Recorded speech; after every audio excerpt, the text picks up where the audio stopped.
नमस्कार दोस्तों, आपका मेरे YouTube चैनल भक्ति ज्ञान त्योहार में स्वागत है। आज मैं आपको एक शिव भक्त चिड़िया की कहानी सुनाने जा रही हूँ। अगर आपको ये कहानी पसंद आए तो कमेंट बॉक्स में हर हर महादेव जरूर लिखिए। साथ ही अगर आपने अभी तक मेरे चैनल को सब्सक्राइब नहीं किया तो सब्सक्राइब कर लीजिए और बेल आइकॉन पर क्लिक जरूर कीजिए, जिससे हमारे वीडियो के नोटिफिकेशन आपको मिलते रहें। अब सुनिए ये कहानी। किसी गांव में एक बड़ा शिव मंदिर था। उस मंदिर के पास एक पेड़ था जिस पर एक गौरैया पक्षी का एक जोड़ा रहता था। वह हर रोज शिव मंदिर में सुबह शाम होने वाली आरती सुनते तो वो भी मंदिर में जाते और पूजा पाठ करते, भगवान शिव की आराधना करते। वे दोनों पक्षी घंटों मंदिर में बैठे रहते और भगवान शिव की भक्ति में लीन रहते। वो दोनों इतने भक्ति में लीन रहते कि उन्हें आसपास का अपने तन का भी कोई होश नहीं रहता। उन पक्षियों का यही नियम था। जब भी मंदिर में घंटी बजती, आरती होती तो वो वहां पहुंच जाते और भगवान शिव की आराधना करते। उसके बाद अपने बच्चों और अपने लिए दाना पानी की तलाश करते। उसी मंदिर की बगल में थोड़ी दूरी पर एक बूढ़ी माँ का घर था। बूढ़ी माँ की कोई संतान नहीं थी। उसके आगे पीछे कोई नहीं था। वह बूढ़ी माँ अकेले ही अपना जीवन व्यतीत कर रही थी और उस बूढ़ी माँ को पक्षियों से बहुत लगाव था। वह पक्षियों को बहुत प्रेम करती थी। उनके लिए रोज अपनी छत पर दाना डालती थी और पानी भी रखती थी। बूढ़ी माँ का यही रोज का काम था।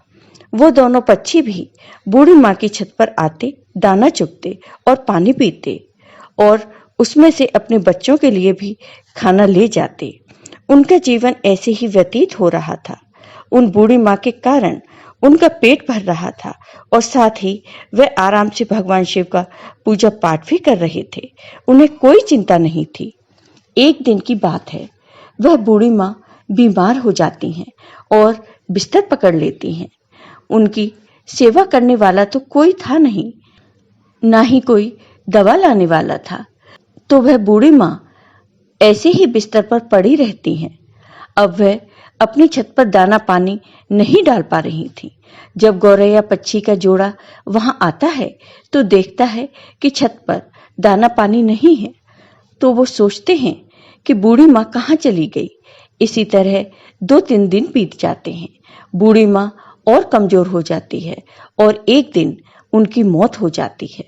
जब दोनों पक्षी देखते हैं कि बूढ़ी माँ का कुछ पता नहीं चल रहा, छत पर दाना पानी भी नहीं डलता, तो वो पक्षी परेशान हो जाते हैं और वह उस बूढ़ी माँ को गांव में आसपास ढूंढने लगते हैं। ढूंढते ढूंढते दोनों पक्षी थक जाते हैं। तब चिड़िया कहती है, स्वामी, उन बूढ़ी माँ का कुछ पता नहीं चल रहा है।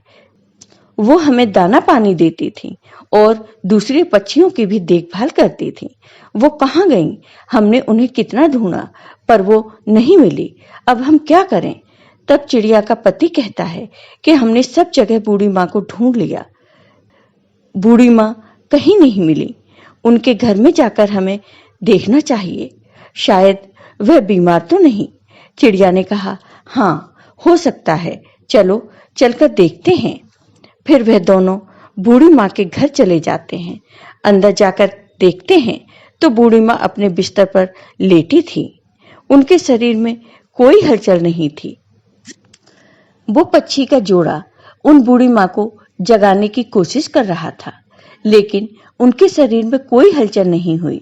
तब गौरैया का जोड़ा कहता है कि बूढ़ी माँ इस दुनिया में नहीं रही, उनकी मृत्यु हो चुकी है। यह देखकर दोनों पक्षी बहुत दुखी हो जाते हैं और अब उन्हें दाना चुगने दूर दूर जाना पड़ता है। इस तरह शाम हो जाती है।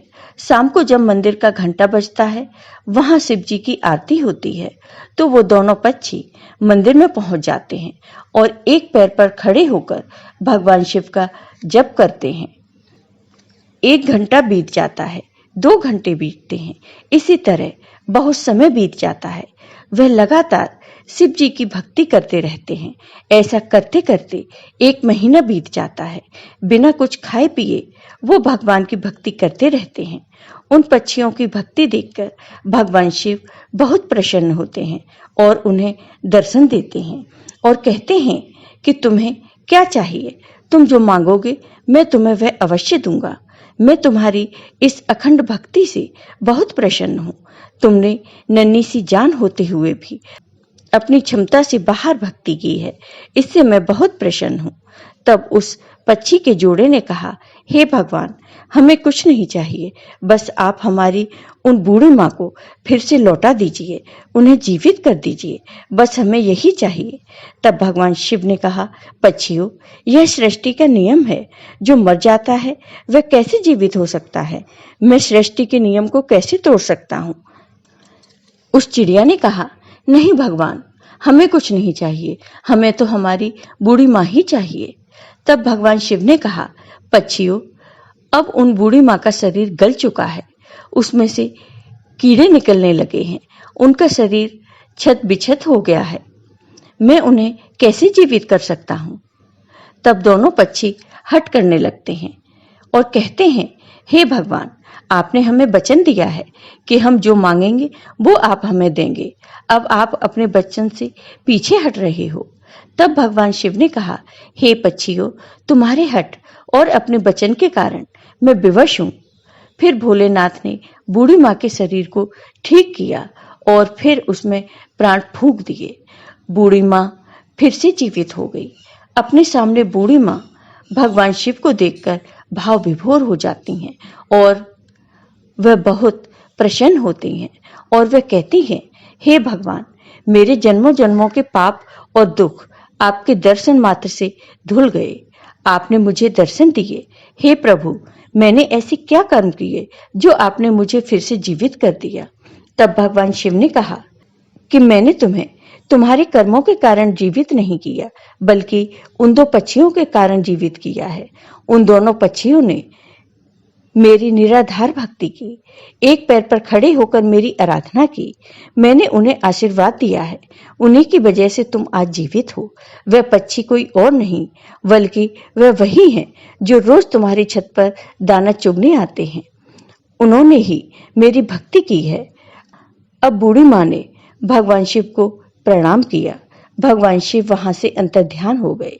फिर वह बूढ़ी माँ अपनी छत पर दाना डालने लगी, पानी रखने लगी और वह पक्षी का जोड़ा वहां आता और दाना चुगता और पानी पीता।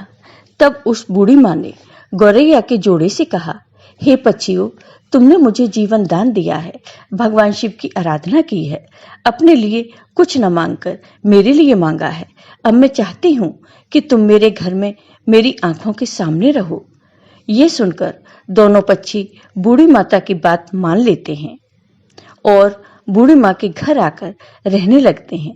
इसी तरह दिन बीतने लगे और बूढ़ी माँ की चर्चा दूर दूर तक होने लगी कि एक बूढ़ी माँ है जो मरकर भी जीवित हो गई और उनमें अजीब सी शक्तियां भी आ गई हैं। अब इसी तरह बूढ़ी माँ के पास लोग अपने दुख, परेशानी, बीमारियां लेकर आने लगे। वो लोग भगवान शिव का पूजा पाठ करते और उनके दुख दूर हो जाते। धीरे धीरे बूढ़ी माँ की ख्याति दूर दूर तक फैल गई।